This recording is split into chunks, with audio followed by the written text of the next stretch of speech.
오늘 본문 11절에 사도 바울은 사랑하는 제자 디모데를 향해서 너 하나님의 사람아 이렇게 부릅니다. 이게 얼마나 가슴이 뿌듯하고 감격적인 호칭입니까? You man of God, 너 하나님의 사람아. 스승인 사도 바울로부터 너는 하나님의 사람이야 라고 이 디모데가 인정을 받은 겁니다. 저는 저와 여러분도 하나님의 눈에는 물론 여러분 모든 주변의 사람들로부터 너는 하나님의 사람이야 이렇게 인정을 받으면 참 좋겠습니다.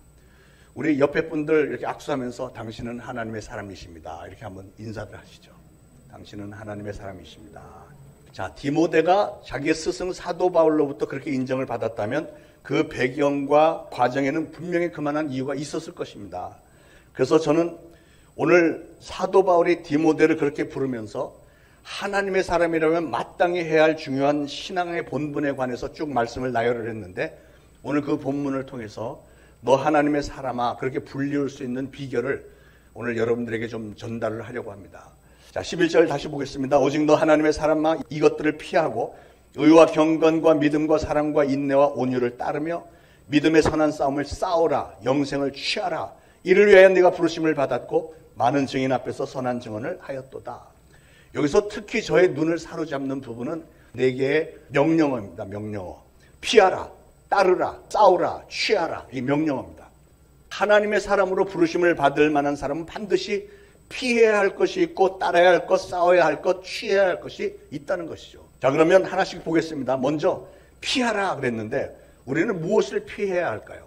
오늘 11절의 말씀은 바로 그 앞에서 언급한 것들을 받는 겁니다. 우리가 다 봉독할 수는 없고 요약해서 말씀을 드리면 하나님의 자녀로 부르심을 받았으면서도 우리가 그렇게 엄청난 은혜를 받았으면서도 그렇게 은혜를 받은 사람이 세월이 좀 지나면서 교만에 빠졌습니까? 언쟁과 분쟁에 빠졌습니까? 육체의 정욕에 빠졌습니까? 아니면 돈을 너무 사랑해서 눈이 새빨개져 있습니까? 신앙은 그저 이름뿐이고 교회를 다니기는 하지만 믿지 않는 사람들과 별 다를 바 없는 삶을 살고 있지는 않습니까? 그러나 거기서 피하라는 거예요. 벗어나라는 겁니다. 피하라라고 번역을 해놨지만 그 원어의 더 깊은 뜻은 사실은 더 강력하게 도망쳐라 이런 뜻이에요. 도망쳐라. 너를 붙들고 있는 그 마귀의 손아귀에서 빨리 도망쳐라. 어떤 손해를 보든지 어떤 희생을 감수하더라도 빨리 거기서 뛰쳐나오라는 것이죠. 믿음의 조상 아브라함이 하나님으로부터 부르심을 받았죠. 하나님께서 음성을 들려주셨습니다. 너는 본토 친척 아비집을 떠나 내가 너에게 지시할 땅으로 가라. 그 명령을 듣고 아브라함은 순종해야 되겠다고 하는 결심을 품고 갈대아 우르를 떠나서 하나님의 인도하시는 곳으로 출발을 했습니다. 자기가 평생 살아온 고향 갈대아 우르를 떠난 것까지는 참 잘했는데 문제가 생겼어요. 중간에 하란이라는 곳에 도착했는데 아브라함이 그냥 하란에 정착을 해서 살아버린 겁니다.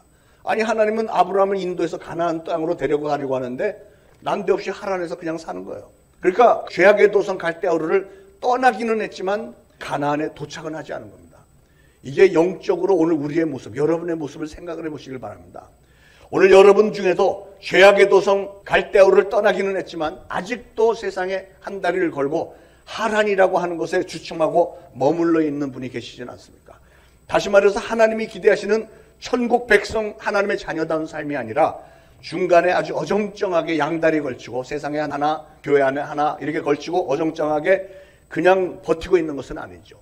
그런데 오늘 성경 말씀은 안 된다는 거예요. 그러면 안 된다는 겁니다. 다시 일어나서 하나님이 원래 의도하시는 가나안 땅으로 들어가야 된다는 거죠.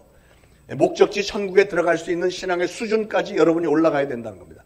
아니 천국에 들어갈 뿐만 아니라 저는 여러분들 모두가 다 천국에 들어갈 때 우리 주님으로부터 칭찬 듣고 상급받고 면류관을 받아 쓰는 신앙의 수준으로 올라서기를 축원을 드립니다. 아브라함이 결국은 어떻게 되죠? 아브라함이 자기 아버지 데라를 모시고 갔죠. 본토 친척 아버지의 집을 떠나라 그랬더니 아버지 집을 떠나긴 했지만 아버지를 모시고 갔습니다. 아버지를 모시고 하란으로 갔는데 그런데 결국은 그 아버지가 하란에서 살다가 죽고 말잖아요. 결국 아브라함은 일어나서 신앙의 행군을 계속합니다. 그런데 창세기 12장에 보면 뭐라고 되어 있냐면 이에 아브라함이 여호와의 말씀을 따라갔고 롯도 그와 함께 갔으며 아브라함이 하란을 떠날 때 75세였더라 그랬어요. 여기 눈여겨보는 것은 아브라함이 하란을 떠날 때 75세였더라 라고 기록해 놓은 거예요. 아니 원래 갈대아 우르에서 떠날 때는 몇 세였다는 얘기가 없었는데 하란에서 떠날 때 75세였대요. 그러니까 하나님은 아브라함이 하란을 떠날 그때부터 아브라함의 신앙의 여정을 카운트하기 시작했다는 겁니다. 그 전까지는 카운트할 만한 아무런 의미가 없는 삶이었다는 거죠. 갈대우를 떠난 것만 가지고는 안 된다는 겁니다. 또 다른 죄악의 도시 하란에 머무르지 말고 천국과 세상 사이에서 양다리 걸치지 말고 이제 신앙생활을 그 정도 했으면 그것도 당장 떠나서 진정한 하나님의 자녀답게, 진정한 천국 백성답게 하나님께서 인도하시는 가나안 땅으로 들어가라는 겁니다. 어차피 신앙생활을 할 거면 제대로 하라고 말이죠. 그 다음에 5절에 아브라함이 그의 아내 사레와 조카 롯과 하란에서 모든 소유와 얻은 사람들을 이끌고 가나안 땅으로 가려고 떠나서 마침내 가나안 땅에 들어갔더라 그랬어요. 여기서 마침내라는 단어, 영어로는 finally. 그러니까 하나님이 이 아브라함을 지켜보실 때 그렇게 하다가 결국은 가나안 땅에 들어오는 걸 보고 이야, 마침내 가나안 땅에 도달했구나. 하나님이 기다리셨던 순간이었다는 거죠. 마침내 가나안 땅에 도착한 아브라함, 그 사람을 가리켜 하나님은 그래, 너 하나님의 사람아 이렇게 불러주시겠다는 겁니다. 여러분, 하나님의 사람이라는 호칭은 사실은 아무에게나 붙일 수 있는 게 아닙니다. 아무리 좋은 것도 하나님이 기뻐하지 않는다면 과감히 던져버릴 수 있는 사람, 미련 없이 훌훌 다 털어버리고 하나님이 지시하는 땅으로 갈 수 있는 그 사람이 바로 하나님의 사람이죠. 훌륭한 신앙인들을 보면 다 그렇게 버릴 것은 버리고 떠날 것은 과감하게 떨쳐버리는 결단이 있었지 않습니까? 여러분, 하나님의 사람은 그렇게 하나님이 기뻐하지 않는 일들은 다 떠나고 다 도망쳐서 그 다음에 하나님의 인도하심을 따라갑니다. 뭘 따라야 되죠? 11절에 보니까 의와 경건과 믿음과 사랑과 인내와 온유 등 이런 것들을 따르래요. 신앙인이라면 그렇게 살아야 된다는 것이죠. 이스라엘 백성들이 애굽을 떠나서 홍해를 건너서 불기둥과 구름기둥을 따라서 가다가 보니까 마침내는 가나안 땅에 도달했던 것처럼 여러분도 애굽처럼 여러분의 발목을 붙잡고 놔주지 않는 이 마귀의 손아귀를 떨쳐버리고 어떻게 해서든지 도망을 쳐서 광야에도 머무르지 말고 하란에도 머무르지 말고 하나님의 인도하심만 순종해서 반드시 가나안 땅으로 들어가라는 것입니다. 여러분, 가나안 땅에 들어가지 못하면 그 중도에서 보았던 아무리 많은 기적이나 무슨 축복도 아무 의미가 없습니다. 이스라엘 백성들 보세요. 그들이 애굽에서 나와서 홍해바다를 건너고 그런 과정에 얼마나 많은 기적을 체험했습니까? 애굽에 10가지 재앙 내렸지만 이스라엘 백성들은 하나도 당하지 않았고 도망 나올 때 홍해바다가 갈라지고 광야에 나와서는 구름기둥과 불기둥이 그들을 매일매일 40년 동안 인도를 했고 매일매일 만나를 보내주셨고 놀라운 기적 가운데 살았지만 그러나 그들 중에 대부분은 하나님에게 불평 원망하다가 가나안 땅에 들어가지 못하잖아요. 그러면 그 이전에 있었던 무슨 기적이나 이런 게 무슨 의미가 있느냐? 아무 소용이 없는 일이죠. 가나안 땅에 들어가야죠. 가나안 땅에. 여러분, 신앙생활을 하더라도 껍데기만 그런 거 따르지 마시기 바랍니다. 하나님을 믿고 따르는 사람이 관심사가 항상 돈, 복 받는 것만 쫓아다닌다면 그건 너무 애처로운 모습 아닙니까? 오늘 10절에도 보니까 돈을 사랑함이 일만하게 뿌리가 되나니 이것을 탐내는 자들은 미혹을 받아 믿음에서 떠나 많은 근심으로 자기를 찔렀도다 그랬어요. 돈을 너무 사랑하지 말라는 거예요. 우리는 물론 하나님을 믿으면서 마땅히 하나님의 자녀로서 복받고 풍요로움 누려야죠. 그러나 그게 우리의 신앙의 목적이 돼서는 안 된다는 거예요. 기복신앙인 되지 말고 오늘 말씀대로 십자가의 능력 그리고 의와 경건과 믿음과 사랑과 인내와 온유 이런 것들을 따르시길 바랍니다. 그렇게 해야만 우리 하나님은 우리를 너 하나님의 사람아 이렇게 불러주시겠다는 거예요. 요즘 제 고민 중에 하나는 우리 교회가 이제 창립한 지 거의 7년 가까이 돼가는데 세월이 이만큼 흘렀으니까 우리 교회도 장로를 세워야 되지 않겠나 하는 생각이 드는데 그런데 여러분 장로는 정말 잘 세워야 돼요. 자격이 있는 사람을 잘 세워야 되는데 장로를 가리켜 다른 말로 신령재직이라고 하는 표현을 합니다. 신령재직이라는 것은 평신도이긴 하지만 아주 신령한 사람, 경건한 사람 그런 사람을 장로로 써야 된다는 것이죠. 영적으로 건강하고 또 모든 성도들로부터 존경과 존중을 받을 만한 신앙의 인격을 가진 진정한 믿음의 사람을 장로로 세워야 된다는 거예요. 그런데 가장 중요한 게 그럴 만한 믿음을 가져야 되는데 믿음이라는 게 어떻게 그냥 사람을 대충 보고 측정을 할 수 있겠습니까? 그래서 제가 목회하면서 장로로 추천할 만한 사람의 기준을 제가 정해놓은 게 있는데 믿음의 행위를 보고 측정할 수밖에 없으니까 그 믿음의 행위를 정해놨는데 기본적으로는 새벽 기도에 원칙적으로는 매일 참석해야죠. 이 장로는 목사하고 똑같은 수준의 신앙이 돼야 되니까 그러니까 원칙적으로는 매일 새벽 기도 참석해야 되지만 제가 또 마음이 부드러운 사람이어서 일주일에 한 3번씩만 참석해도 인정을 해드리고 그리고 11조 생활 철저하게 잘하고 더 가장 중요한 것은 교회를 운영하는 일에 담임 목사와 뜻을 항상 같이 하고, 만약에 담임 목사가 하는 일에 대해서 반대 의견을 자꾸 내는 사람이라면 제가 그런 사람을 장로로 세우면 그건 제 무덤 파는 일, 자살행위입니다. 절대로 그렇게 안 하죠. 매사에 목사 편에 서서 담임 목사를 보좌해서 교인들을 치리할 만한 사람을 추천하는, 그게 장로의 직분입니다. 그런데 평상시에 정말 성실하게 자라던 사람이 이상하게 장로 타이틀을 딱 받으면 사람들이 변하는 것 같아요. 저희 아버님 목회할 때도 그렇고 저 목회하는 중에도 보니까 장로 되기 전에 그렇게 잘하던 사람들이 장로가 딱 되고 나면 사고방식이 달라지는 것 같아요. 어떻게 변하냐면, 야, 내가 장로가 됐으니까 내가 교인들을 대표해서 저 목사가 혹시 잘못하는 게 있으면 내가 견제하고 잘못 가는 걸 막아야 돼. 이런 생각을 하는 것 같아요. 여러분, 교회는 민주주의가 아닙니다. 장로들이 무슨 국회의원 이런 게 아닙니다. 교회는 신본주의예요. 신본주의. 오로지 하나님의 뜻 한 가지를 따라가는 거지 사람들의 의견을 다 듣고 다수결로 가고 이런 거 절대 없습니다. 교회는 그게 아니에요. 근데 많은 사람들이 오해를 하기 때문에 그러지 않을 사람을 제가 잘 선별해서 장로로 추천하고 장로를 세워야 되지 않겠습니까? 그것도 하루 이틀만 가지고는 안 되니까 3년 이상을 지켜보도록 되어 있습니다. 교회 정관에. 그래서 그런 분들을 제가 담임 목사가 추천을 하면 여러분들이 투표를 해갖고 여러분의 마음에도 들어서 3분의 2 이상 투표가 나와야 장로가 되는 거예요. 그 정도 자격은 돼야 되지 않겠어요? 여러분 생각은 어떠십니까? 최소한 그 정도는 돼야 장로가 되는 거죠. 그런데 지금까지 6년 반 이렇게 지켜본 바로는 아직은 거기에 100% 해당되는 분이 없는 것 같고, 그래서 계속해서 기도하면서 지켜보도록 하겠습니다. 어쨌거나 한 3년 정도 이렇게 해서 거기에 준하는, 뭐 100% 다 할 수는 없겠지만 그래도 좀 비슷하게 준하는 분들로 제가 추천을 할 작정입니다. 제가 왜 이 말씀을 드리냐면, 지금까지 말씀드린 대로 하나님의 사람은 피할 거 피하고 버려야 될 거 가차없이 던져버리고 그 다음에 따라야 되는데, 오늘 이 말씀을 따라야 된다는 거예요. 십자가의 능력, 의와 경건과 믿음과 사랑과 인내와 온유, 이런 것들을 잘 따르는 사람. 그리고 12절에 믿음의 선한 싸움을 싸우라, 영생을 취하라, 그렇게 말씀하셨습니다.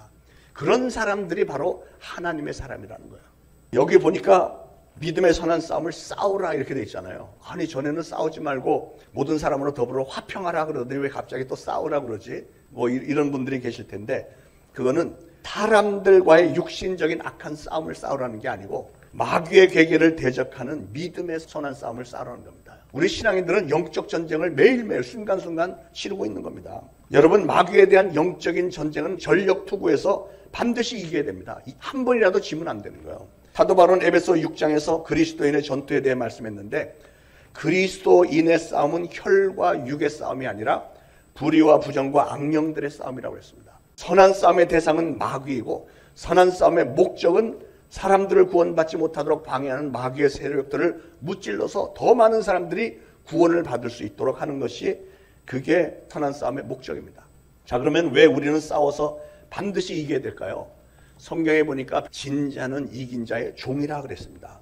베드로후서 2장 19절 말씀인데, 영적 전투에서 우리가 이기면 영생이라는 전리품을 얻게 되지만, 만약에 영적 전쟁에서 지면 우리는 이긴 자 마귀의 종이 돼버리고 우리는 결국은 지옥 유황 불못에 던져질 수밖에 없기 때문에 반드시 영적 전쟁에서 한 번이라도 지면 안 되는 거예요. 믿음의 선한 싸움을 싸우기 위해서는 여러분 자신이 먼저 믿음, 경건한 의로움, 사랑, 인내심, 온유한 등으로 잘 무장이 돼야 된대요. 여러분이 믿음을 지키려고 하고 의롭게 살려고 할 때요, 여러분 이런 것들이 절대로 거저되는 법은 없습니다. 여러 가지 힘든 과정 다 지내면서 여러분의 가정도 잘 세워지는 것이고 교회 공동체도 그런 과정을 통해서 세워지는 것이듯이, 우리가 천국 시민이 되는 것도 거저되는 게 아닙니다. 천국 시민이 되고 상급을 받게 되는 감격 속에는, 그 배경에는 땀을 흘리면서 따라가야 하는 믿음, 경건함, 의로움, 사랑, 인내심, 온유함, 이런 것들이 필요하다는 거예요. 여러분 혹시 오늘 억울하고 막막한 상황에 부딪혀 있는 분들이 계십니까? 그래서 너무 인생이 힘들어서 막 포기하고 싶은 때가 있으신가요? 그동안 나름대로 열심히 선한 싸움을 싸웠는데 이제는 너무 지쳐서 다 놓고 싶으세요? 여러분 그러지 마시기 바랍니다. 왜냐하면 성경 말씀도 그렇고 인생이라고 하는 게 아무리 어두운 밤도 내일이 오면은 그 어두운 밤은 다 지나가게 돼 있고 새날이 밝아오게 돼 있습니다. 밤이 지나가면 아침은 오게 돼 있는 법이잖아요. 저는 세옹지마라는 고사성어를 참 좋아합니다. 세옹지마는 변방의 노인의 말이다, 그런 뜻인데 내용은 여러분들 다 잘 아실 것을 믿습니다만, 오늘 여러분이 어떤 고통 속에 있다고 해도 여러분이 신앙인으로서 하나님의 마음에 드는 모습을 한 가지만 보여주기만 하셔도 우리 하나님은 여러분의 오늘의 고통을 내일의 기쁨으로 축복으로 바꾸어 주신다는 뜻입니다. 우리 하나님이 그런 분이세요. 우리 하나님이 정말 어떤 일이든지 한 번만 탁 만져주시면 모든 문제는 해결되는 거예요. 우리 하나님의 말씀으로 천지를 창조하신 분이신데요. 여러분, 우리는 신앙의 공동체입니다. 우리가 오늘 이렇게 평안하게 예배당에 포근하게 모여서 평안한 중에 예배도 드리고 경배 찬양 성가대도 하고 주일학교 교사하고 성도의 교제를 나누고 구역 예배를 통해서 신앙이 점점 자라고 이런 교회 공동체가 된 것은 너 하나님의 사람아 라고 불러주시는 그 호칭에 합당하게 이 공동체의 지체로서 한마음 한뜻으로 힘을 합쳐서 원수마귀를 대적해서 싸워서 이기라고 우리를 이렇게 한 팀으로 모아주신 줄 믿으시기 바랍니다. 그래서 주님의 몸된 교회 지체 되신 여러분에게 제가 오늘 좀 한 가지 당부의 말씀을 드리려고 합니다. 우리가 한 팀으로 아주 단단하게 결속이 되기 위해서 드리는 말씀이니까요.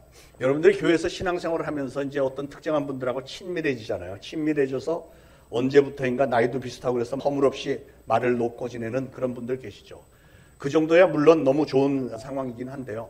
근데 어떤 분들은 거기서 한 걸음 좀 더 지나치게 들어가서 말을 함부로 하는 분들이 좀 계세요. 그냥 같이 교회에 있으면서 야, 너 막 윽박 지르고 이렇게 좀 함부로 대하는 그런 분들이 가끔 이렇게 눈에 띄어서 말이죠.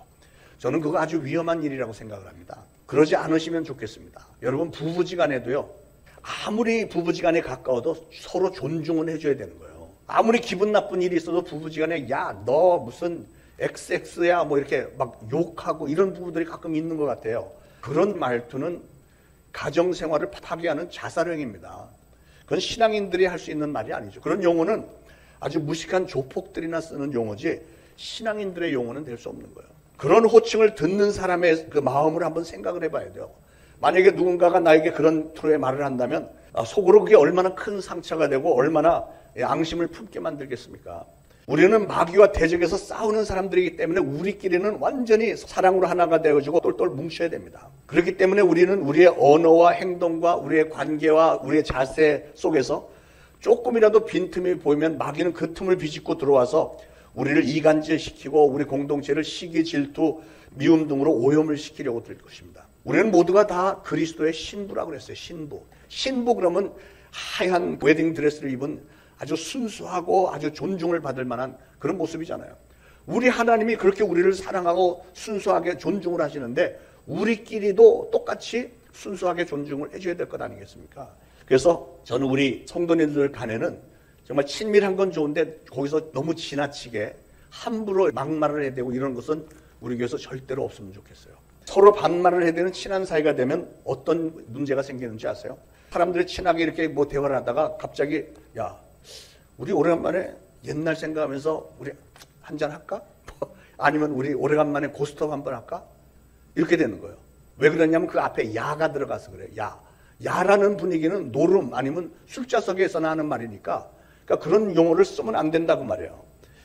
우리 신앙인들은 어떤 대화를 하냐면 지난 주간 동안에 평안하게 잘 지내셨죠? 그러면 예, 하나님의 은혜로 정말 평안하게 잘 지냈어요. 하나님의 은혜가 참 많아요. 우리 기도 한번 하실래요? 이런 대화가 되어야 되지 않겠어요? 벌써 대화의 수준이 달라지고 그런 관계가 되면 사람은 정말 행복하고 마음에 평안이 있고 그런 거예요. 그렇게 대화를 해버렸다면 혹시라도 마귀가 어떤 한 사람을 자극을 해갖고 야, 우리 옛날 생각하면서 똑 한 잔 어때? 그러면 여러분은 그러면 우리 저 예배당에 들어가서 오래간만에 한 잔을 해도 괜찮을지 우리 하나님 앞에 기도를 한번 물어보면 어떨까요? 우리 오래간만에 오가는 현찰 속에서 아름다운 성도의 교제가 이루어지도록 고스톱해도 괜찮을지 하나님 앞에 한번 좀 물어보고 나서 괜찮다고 하시면 가죠. 우리 이렇게 하면은 더 이상은 뭐 할 얘기가 없어지잖아요. 다 차단이 되는 겁니다. 그러므로 사랑하는 여러분, 우리는 사회의 어떤 단체가 아니고 신앙의 공동체이기 때문에 신앙의 공동체 안에서는 주 안에서 대화를 경건하게 거룩하게 하려고 항상 노력하시기를 부탁을 드립니다. 다윗과 요나단이 최고로 친한 친구지간이잖아요. 근데 그 친한 친구 간에 그들은 항상 언어와 행동에 뭐를 토를 달았냐면 너와 나 사이에 하나님이 계시니라 이랬어요.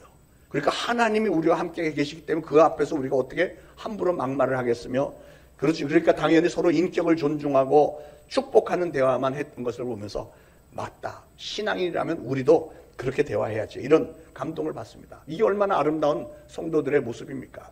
그런 가운데 사탄이 틈을 탈 수 없겠죠. 서로 존중해주고 높여주고 사랑하고, 이것이 저는 우리 초대신앙교회 문화가 되기를 간절히 소원하며 그렇게 되기를 축원합니다. 어떤 분은 저에게 또 이런 얘기를 해요. 목사님은 저에게 영적인 아버지 같은 분이시니까 목사님 저에게는 해라 하셔도 좋습니다. 그러면 저는 속으로 아니야. 내가 그렇게 말을 함부로 하는 순간에 우리에게는 금이 갈 텐데, 물론 나이 차이가 많이 나는 이들에게 저는 그랬어 저랬어 이 정도는 하지만 그랬냐 저랬냐 저는 그런 말을 해본 적이 없습니다. 저는 아직도 기억나는 게, 제가 고등학교 시절에 한 1970년쯤 됐을 때 우리 교회에, 저희 아버님 신공하시는 교회인데 전도사님이 하나 왔는데 20대 초반이에요. 남자 전도사님이 왔는데 이분은 항상 저만 보면 야, 밥 먹었냐? 어디 갔다 왔냐? 이래요. 그럴 때마다 제가 속에서 뭐가 올라오면 이쉣 막 이게 올라와. 그 다음에는 잘 모르겠는데 이쉣까지는 올라와. 그러면서 속으로 내가 네 친구냐? 막 이렇게 되더라고. 아니 생각을 해보세요. 그 교회 목사님의 아들이었던 제가 고등학생이에요.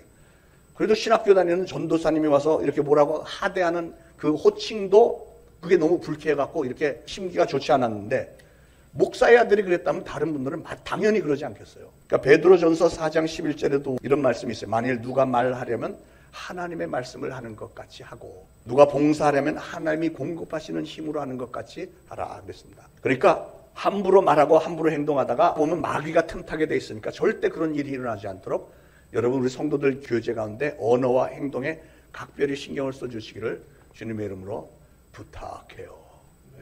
12절에 믿음의 선한 싸움을 싸우라, 영생을 취하라. 이를 위하여 내가 부르심을 받았고 많은 증인 앞에서 선한 증언을 하였도다 그랬죠. 여러분 우리가 하나님의 자녀로 부르심을 받은 이유가 믿음의 선한 싸움을 싸우고 그리고 영생을 취하라고 부르셨고, 한 걸음 더 나가서는 많은 사람들 앞에서 선한 증언을 하라고 부르심을 받은 겁니다. 하나님의 사람이라면 당연히 해야 할 사항이 바로 그런 거예요. 너희가 하나님의 자녀로 부르심을 받았고 은혜를 받았고 구원을 받았으니 영생을 얻었으니 그 은혜를 너희도 나가서 전해라. 반드시 전해야 되는 게 우리의 사명입니다. 그게 바로 하나님의 사람이라면 마땅히 해야 할 본분이라는 거죠. 저는 교회는 어떻게 보면 정거장과 비슷하다는 생각을 합니다. 정거장. 우리 초대신앙교회 수많은 분들이 오시는데 어떤 분들은 신앙생활을 정착을 하고 잘하다가 일들이 생겨서 또 떠나가는 분들도 계시죠. 마치 정거장 이렇게 지나가는 것처럼 집안 사정으로 또는 직장 때문에 또는 성도들 간의 불화로 인해서 또 어떤 사람은 또 어디 더 좋은 교회가 있지 않을까 해서 떠나는 분도 있고, 또 어떤 분은 목사가 자기 신앙 따라주지 않는다고 떠나는 분도 계세요. 근데 그건 좀 잘못된 거 아니에요. 교회를 오는 것은 목사의 신앙 지도를 받기 위해서 오는 건데 목사가 자기 말을 들어주지 않는다고 떠나는 건 좀 잘못 오해를 하는 거죠. 그런데 제가 목회를 하는 중에 참 감당하기 힘든 게 뭔가를 생각을 해보니까요. 같이 신앙생활하는 사람이 떠난다고 하면 그게 그렇게 마음이 아프고 그게 막 낙담이 되는 거예요. 열심히 신앙생활을 봉사하고 막 활동하던 분이 떠난다면 완전히 뭐 청천벽력 같은 얘기고, 그건 말로 할 수 없지만, 근데 참 신기한 거는 그냥 신앙생활을 하는지도 안 하는지도 모르겠니 그냥 멀찌감치서 간간히 나타났던 사람이 떠나는데도 그렇게 낙담이 되고, 더 신기한 거는 교회를 다니면서 정말 속을 썩이던 사람이 교회를 떠나겠다고 하면 속이 시원해야 될 것 같은데 그렇지 않고 오히려 그런 사람이 떠난다는데도 마음이 아프고 애리기까지 해요. 참 이상한 현상이죠. 왜 이런 일이 벌어질까 생각해보면 아마도 그게 하나님의 심정인 것 같아요. 하나님의 심정을 저에게도 나눠주셔서 그 한 영혼을 긍휼히 여기는 마음 때문에 그런 게 아닌가 이렇게 생각을 합니다. 떠나는 분들, 저에게 인사하는 분들에게는 제가 아유 그렇게 꼭 떠나셔야 되나요? 하면 막 눈물이 글썽해져갖고 멀리 이사를 가게 돼서요. 뭐 또 이런저런 이유로 이래서 하면서 눈물을 막 흘려요. 그러면 그 장면이 얼마나 슬프고 마음이 아픈지 몰라. 그러니까 여러분, 교회와 성도와 목회자를 떠난다는 것은 그렇게도 힘든 겁니다. 슬픈 거예요. 그러니까 여러분 아예 떠날 생각하지 마시기 바랍니다. 오는 거는 잔뜩 오는 건 괜찮아. 교회는 정거장 같은 곳인데 저는 우리 초대신앙교회가 여러분 한 분 한 분에게는 여러분 이 땅에서 신앙의 여정 중에 제일 마지막 순간까지 머무르게 되는 종점 여기면 좋겠습니다. 할렐루야. 교회는 병원 같기도 합니다. 많은 사람들이 오는데 어떤 분은 육신의 병도 있고 마음의 병이 있고 영혼이 병들어서 상처투성이가 돼서 오는 분들이 종종 있어요. 우리 교회를 출석하는 분들 중에는 그래도 많은 분들이 치료를 받고 간증들 이렇게 하는 걸 보면 그럴 때마다 하나님의 은혜가 얼마나 감사한지요. 교회는 또 훈련소와도 같습니다. 초신자들 중에는 처음에 교회를 오면 교회가 도대체 모르잖아요. 기독교에 대해서 아무것도 모르고 그냥 교회 오긴 왔는데 예배가 뭔지, 목사가 뭐 하는 사람인지, 예수님이 누구신지 전혀 모르는 상태에서 처음에 교회 오면 가장 급한 게 교회에서 쓰는 용어들이 상당히 생소하잖아요. 그래서 제가 강단에 서서 1시간 내내 찬양도 하고 기도하고 설교하고 축도하는 걸 본 이 세 가족이 누군가가 와서 이제 나를 그 사람에게 소개를 할 때 뭐라고 하냐면, 아, 이분이 우리 교회 주지 목사님이시라고. 예. 용어를 잘 모르니까 그렇게 하는 거죠. 예. 그렇게 초신자 잘 모르던 분이 세월이 좀 지나면서 교회에 와서 예배드리고 성경 공부하고 제자 훈련하고 구역 예배드리고 성도의 교제를 하는 중에 이제 기독교 신앙에 대해서 많은 것을 배우고 진리가 무엇인지 알게 되고 예수님을 만나 영접하고 구원받은 하나님의 자녀가 되고 그 예수님을 위해서 사는 삶을 시작하는 분들이 상당히 많아서, 그래서 교회는 마치 신앙의 훈련소와 같은 곳이다 이렇게 생각이 들어요. 그러나 뭐니 해도 교회는 한 가지 역할을 더 해야 되는데, 그게 뭐냐면 성도들을 하나님의 사람으로 세워주는 일을 해야 되는 거예요. 부모님이 지어주신 이름 말고도 오늘 사도 바울이 제자 디모데에게 불렀던 것처럼 하나님의 사람이라는 이름이 붙여지도록 성도들을 그렇게 만들어야 될 책임이 교회에 있고 목회자에게 있는 겁니다. 그래서 저는 여러분을 그렇게 자꾸 좋지 않은 옛날 습관에서 벗어나고 그걸 다 도망치게 만들고 피하게 만들려고 노력을 하고, 또 오늘 주신 말씀대로 의와 경건과 믿음과 사랑과 인내와 온유를 따르며 여러분이 믿음을 지키기 위해서 싸울 수 있도록 영적 무장을 시켜드리도록 적극적인 신앙인으로 만들려고 이렇게 매일 애를 쓰고 있는 겁니다.